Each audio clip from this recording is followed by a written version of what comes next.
Tekanan. Apa sih tekanan itu? Memangnya apa yang terjadi jika suatu permukaan diberi tekanan? Sepertinya teman-teman sekalian masih banyak yang belum memahami materi tersebut. Nah, hari ini saya Safa Fidania akan mengajak kalian untuk bersama-sama belajar fisika dan memahami apa sih sebenarnya tekanan itu. Assalamualaikum warahmatullahi wabarakatuh. Tabipun, apa kabar teman-teman semua? Hari ini kita akan mempelajari tentang materi tekanan. Tapi sebelum masuk penjelasan, lebih baik kita berdoa dulu yuk. Berdoa menurut kepercayaan dan agama masing-masing. Berdoa dimulai. Berdoa selesai.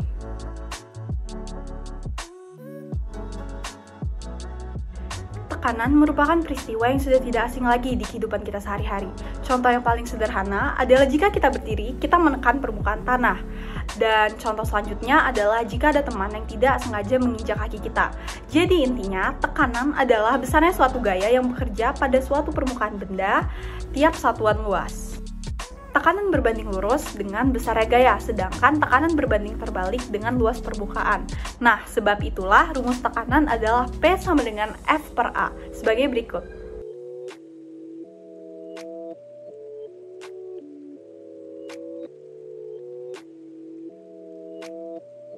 Sekop semen memiliki luas 450 cm persegi. Menekan adukan semen sebesar 10 Newton. Besarnya tekanan yang dialami adukan semen dari sekop semen adalah dapat diketahui bahwa luas dari sekop semen tersebut sebesar 450 cm persegi atau setara dengan 0,045 meter persegi dengan gayanya 10 Newton. Nah, untuk menentukan tekanan yang dialami adukan semen tersebut, kita memakai rumus P sama dengan F per A. Lalu kita masukin deh angkanya, yaitu 10 per 0,045 sama dengan 222,23 Pascal. Jadi, dapat disimpulkan besarnya tekanan yang dialami adukan semen dari sekop semen tersebut sebesar 222,23 Pascal.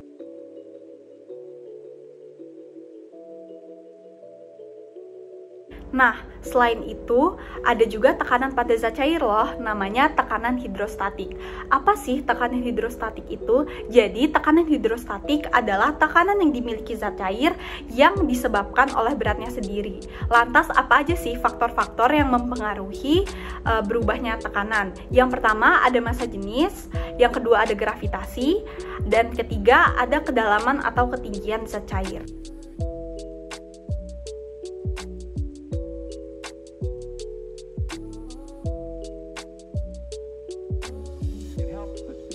Seorang penyelam menjelajahi lautan yang memiliki kedalaman 10 meter.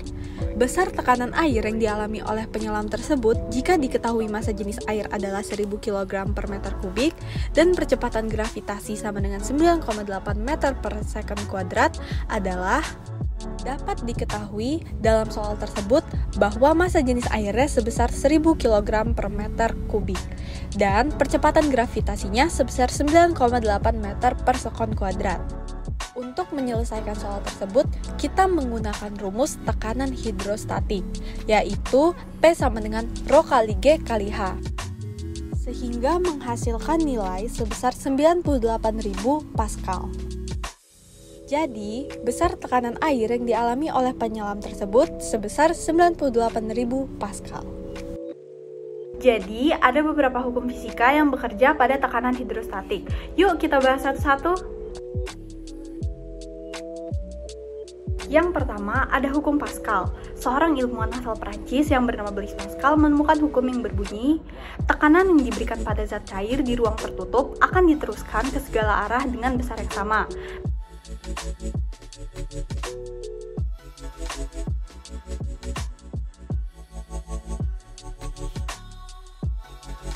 Nah, alat-alat yang bekerja berdasarkan hukum Pascal tersebut, yang pertama ada pompa hidrolik, dan yang kedua ada rek hidrolik, dan yang terakhir ada dongkrak hidrolik. Alat-alat hidrolik tersebut terdiri dari dua tabung, yaitu tabung A dan tabung B. Nah, tabung tersebut berisi zat cair dan tertutup. Jika tabung A diberi tekanan sebesar P1, maka akan menghasilkan F1 per A1. Nah, sesuai hukum Pascal tadi, tekanan tersebut akan diteruskan ke segala arah termasuk ke tabung B, sehingga menghasilkan tekanan sebesar P2, dan menghasilkan rumus sebagai berikut.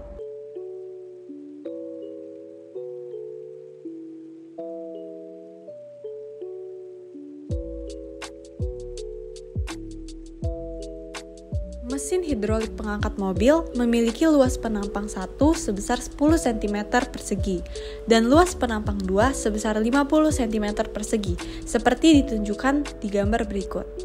Jika berat mobil adalah 1085 kg, maka besar gaya yang diperlukan untuk menaikkan mobil tersebut adalah, diketahui pada soal tersebut, masanya sebesar 1085 kg.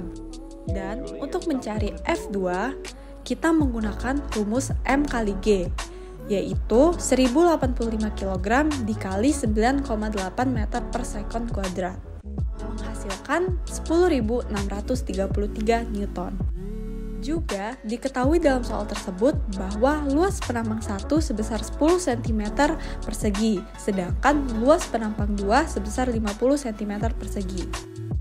Untuk menyelesaikan soal tersebut, kita menggunakan rumus hukum Pascal, yaitu F1 per A1 sama dengan F2 per A2. Karena kita sudah cari tadi nilai F2, yaitu 10.633 Newton, maka dapat disimpulkan bahwa F2 juga sama dengan F1. Sehingga 10.633 Newton per 50 cm persegi dikalikan dengan 10 cm persegi, sama dengan 2126,6 Newton. Jadi, besar gaya yang diperlukan untuk menaikkan mobil tersebut sebesar 2126,6 Newton.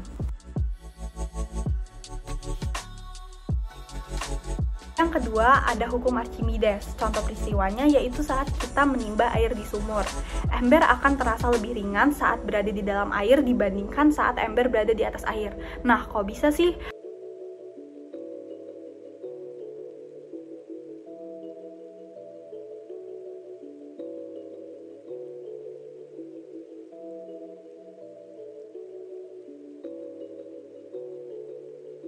Ternyata hal tersebut terjadi karena saat ember berada di dalam air memberi gaya ke atas ke ember sehingga membuat ember lebih ringan saat di dalam air. Berdasarkan pengaruh gaya ke atas tersebut, benda yang dicelupkan ke dalam air akan mengalami 3 kemungkinan, yaitu tenggelam, melayang, dan terapung. Yang pertama, terapung. Benda bisa terapung pada zat cair jika gaya berat sama dengan gaya ke atasnya. Namun, volume zat cair yang dipindahkan lebih kecil daripada volume benda, dan massa jenis bendanya lebih kecil daripada massa jenis zat cairnya. Yang kedua, melayang. Benda akan melayang dalam zat cair jika gaya ke atas benda sama dengan gaya beratnya, dan massa jenis benda sama dengan massa jenis zat cairnya. Kemungkinan yang terakhir yaitu tenggelam. Benda akan tenggelam dalam zat cair jika berat benda lebih besar daripada gaya ke atas yang dialami dan massa jenis benda lebih besar daripada massa jenis zat cairnya.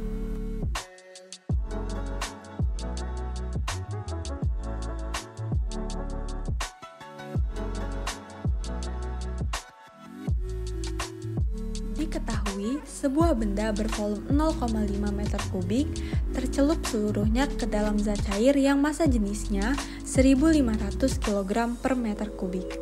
Jika gravitasinya sama dengan 10 meter per second kuadrat, maka benda akan mengalami gaya ke atas sebesar. Dapat diketahui dalam soal tersebut bahwa volume benda sebesar 0,5 meter kubik. Massa jenis zat cairnya sebesar 1.500 kg per meter kubik. Lalu diketahui juga gravitasinya sebesar 10 meter per second kuadrat. Untuk menjawab soal tersebut, maka kita masukkan rumus hukum Archimedes, yaitu FA sama dengan Rho dikali G dikali V.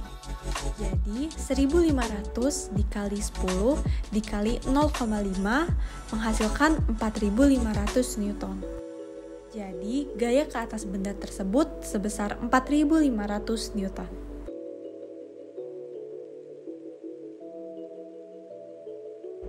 Yang terakhir ada bejana berhubungan. Bejana berhubungan adalah susunan bejana yang terdiri dari 2 atau lebih bejana.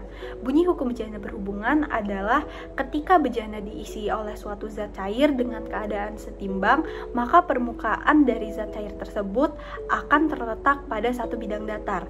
Nah, alat-alat yang bekerja sesuai dengan hukum bejana berhubungan ini adalah yang pertama teko, tangki air, dan yang terakhir yaitu water pass atau alat bangunan.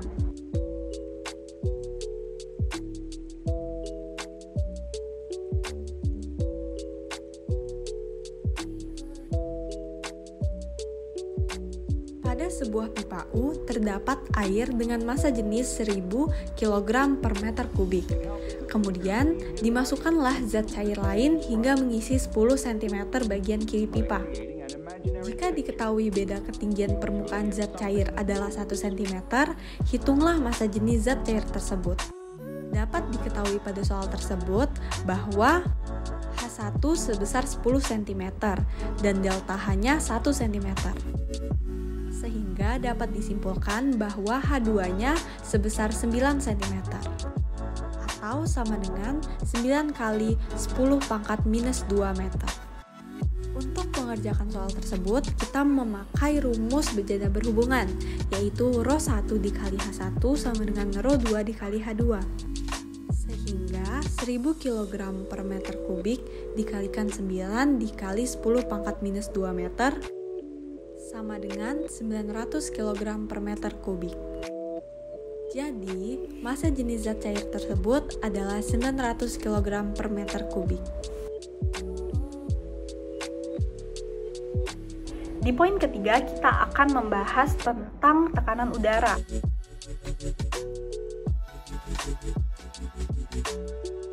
Bumi diselimuti oleh udara. Udara memiliki berat. Yang bisa mempengaruhi berat udara tersebut yaitu gravitasi bumi. Dikarenakan udara memiliki berat, juga menyebabkan udara memiliki tekanan. Alat yang digunakan untuk mengukur udara luar yaitu barometer. Nah, selain udara luar, udara di ruang tertutup juga memiliki tekanan. Untuk mengukur tekanan di ruang tertutup ini, kita menggunakan manometer. Hukum Boyle, tekanan udara pada suatu ruangan tertutup memiliki hubungan yang sangat erat dengan volume gas. Menurut pernyataan Boyle dalam hukumnya yang berbunyi, pada suhu tetap, perkalian antara tekanan dan volume gas pada ruang tertutup hasilnya akan selalu sama. Nah, pernyataan tersebut disebut dengan hukum Boyle. Dalam bentuk matematika, hukum Boyle dapat ditulis P dikali V sama dengan K.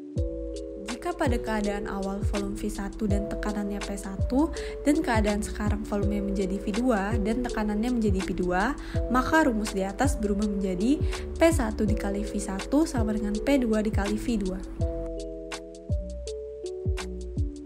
Suatu gas memiliki volume 4 meter kubik dan memiliki tekanan 8 atmosfer. Jika gas tersebut dimasukkan ke dalam wadah yang volumenya 6 meter kubik, maka tekanan gas tersebut berubah menjadi. Dapat diketahui pada soal tersebut bahwa P1 sama dengan 8 atmosfer dan V1 sebesar 4 meter kubik, sedangkan V2 sebesar 6 meter kubik. Untuk mengerjakan soal tersebut, kita menggunakan rumus hukum Boyle, yaitu P1 dikali V1 sama dengan P2 dikali V2. Sehingga dapat diperoleh P2 sama dengan 32 per 6 sama dengan 5,34 atmosfer. Dalam kehidupan sehari-hari, hukum Boyle diterapkan pada pompa sepeda, pompa air, dan manometer air raksa tertutup. Nah, udah selesai aja nih materi kita tentang tekanan. Jadi, intinya tekanan itu sangat berhubungan dengan gaya dan luas atau kedalaman dari suatu permukaan benda ya. Sekian pembelajaran kita tentang materi tekanan. Ternyata fisika sangat dekat kan dengan kehidupan kita sehari-hari. Semoga video ini dapat bermanfaat bagi teman-teman semua. Dan jangan lupa untuk terus belajar dan rajin baca buku ya. Saya Safa Firdania Usman, pamit undur diri.